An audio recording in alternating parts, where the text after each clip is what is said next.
And it was hard at first. Probably should have accepted it a little earlier than I did, but at the towards the end of junior college, I realized that the point was God was closing that door for me, and He left the wide receiver door open. So I jumped in with both feet and just stayed with it. After that it was trying to be great at receiver. Did you surprise yourself at all last year? A little bit. It was a little surprising. Didn't really know what kind of expectations to have going into the season because I never, really played a full season. So just tried to do as good as I could, and we obviously had a pretty good year. You and Will, I mean, you both apparently drive each other to be great. I mean, is it one day he picks you up, one day you pick him up, or Yeah, I mean it's kind of a mutual thing. I mean he obviously sees when I'm struggling or tired, and I see when he's tired or whatever or sore or something like that. So we definitely push each other. But I try to be like that with all the guys, and he does that with all the guys too.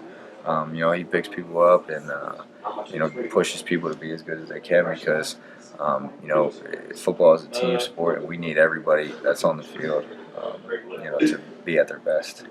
obviously you're a team guy, and team goals obviously come first. But you are, among the favorites to win the Blitnikoff Award this year. I mean, does that have any meaning at all to you, or is that something to worry about after the Yeah, season's over? it's really not something I'm worried about. I'm worried about winning.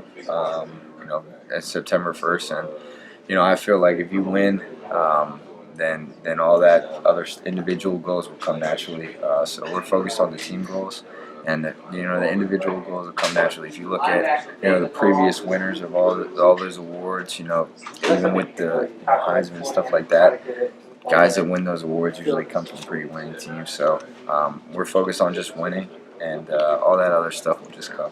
Finally, I have one more thing. The uniform number you wear, what meaning does that have to you?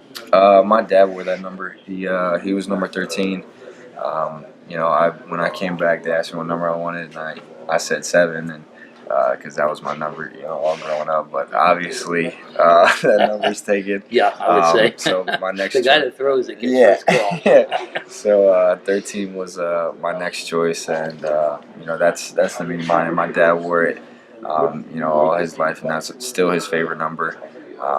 So that's what I wear. Funny, both are superstitious numbers, but one is Yeah, supposedly bad luck, and Yeah, one's yeah. supposedly good luck. I look at 13 as good luck, but that's just me. Oh, certainly so far. Yeah, yeah. Thank you. What have you seen from some of the newer guys? Well, like receivers. Yeah, yeah, sorry. Yeah, the young receivers. I mean, they've been great. They've been just following our lead, kind of. They've done a great job of being able to prepare and get the playbook down and everything. Yesterday we put the pads on, and obviously the older guys were very physical, and they followed right behind us and were very physical too, which was good to see, because sometimes coming out of high school, that's a question mark. You don't know if a guy's physical in the pads and everything. So that was something that was really good to see. And they've been picking it up and just really following our lead.